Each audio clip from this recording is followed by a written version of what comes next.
के मर्डर से जुड़े तमाम अपडेट्स लगातार हमें मिल रहे हैं और एक बड़ी खबर है हमीरपुर से इस वक्त।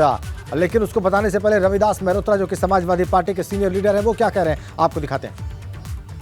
उसकी किसी हाई कोर्ट के न्यायाधीश से इसकी जांच कराई जाए और जो लोग भी इसमें जिम्मेदार हैं उनके खिलाफ कड़ी से कड़ी कार्रवाई होनी चाहिए।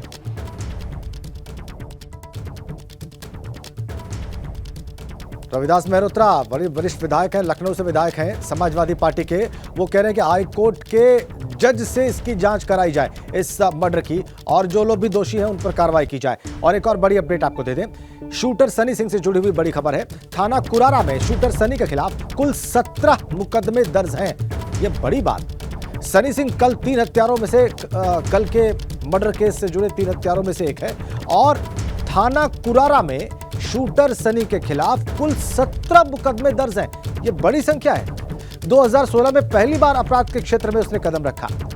2016 में लूट की घटना को अंजाम देने के बाद कमल सिंह से इसका विवाद हुआ था और इसी विवाद में थाने के पास ही इसने फायरिंग कर दी थी। थाना कुरारा में हिस्ट्री शीटर की लिस्ट में ये 13वें नंबर पर दर्ज है इसका नाम। ये देखिए आप, पूरी लिस्ट हम आपको दिखा रहे हैं। यह हमीरपुर से खबर है, हमीरपुर का ही है ये एक आरोपी, 3 में से एक आरोपी सनी सिंह, और इस पर 17 मुकदमे दर्ज हैं आपराधिक।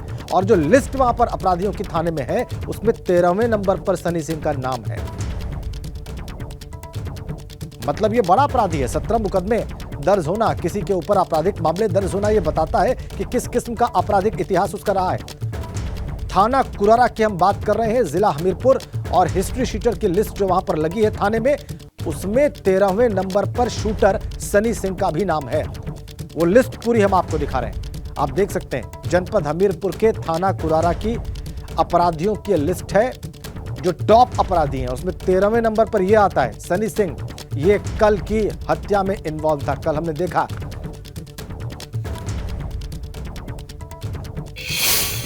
संवाददाता विवेक त्रिपाठी हमारे साथ जुड़ चुके हैं। विवेक, बीजेपी विधायक डिफेंड कर रहे हैं, कह रहे हैं कि पुलिस के काम में कहीं कोई गलती नहीं थी, पुलिस का क्रॉस फायर करना उचित नहीं था, मीडिया के लोगों को या निर्दोष लोगों को गोली लग सकती थी, सरेंडर चिल्ला रहे थे शूटर्स, इसलिए उन पर गोली चलाना भी ठीक नहीं था, और इंटेलिजेंस फेलियर की बात करना भी गलत है। विवेक,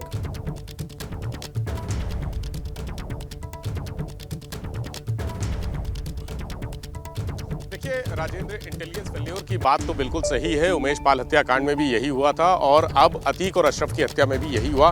1 महीने से लगातार लड़के रुके हुए थे प्रयागराज में और उसके बाद इस पूरे कांड को साजिश दी गई।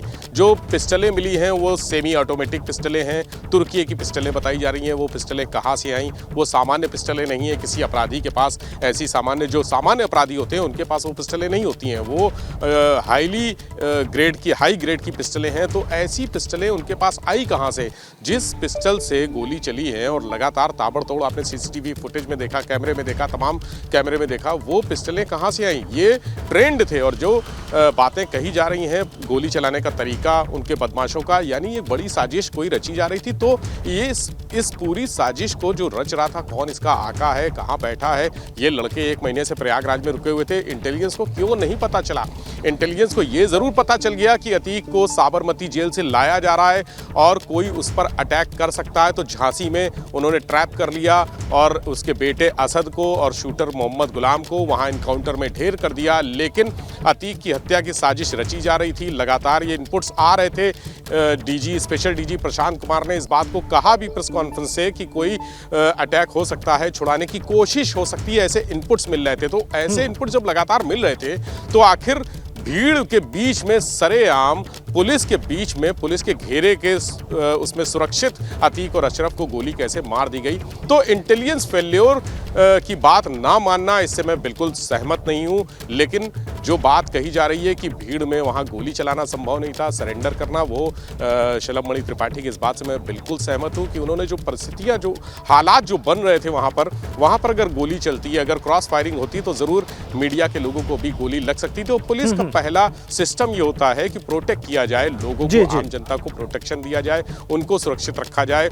और जब उन्होंने सरेंडर के लिए अपने असलहे फेंक दिए, पिस्टलें फेंक दी, हाथ उठाकर खड़े हो गए और वो सारी चीज़ें कैमरे में चूंकि रिकॉर्ड हो रही थी तो बहुत ज़्यादा उसमें संभावना नहीं थी कि उनको गोली चलाई जाती उन पर, चूंकि सारी चीज़ें वहाँ मीडिया के लोग थे, हमारे जैसे तमाम मीडिया पर्सन थे वहाँ पे, उनके सामने अगर गोली मारी जाती तो मानवाधिकार आयोग हर इनकाउंटर की जांच होती है। ठीक सभी है, आप कह रहे हैं कि ये तर्क तो ठीक है।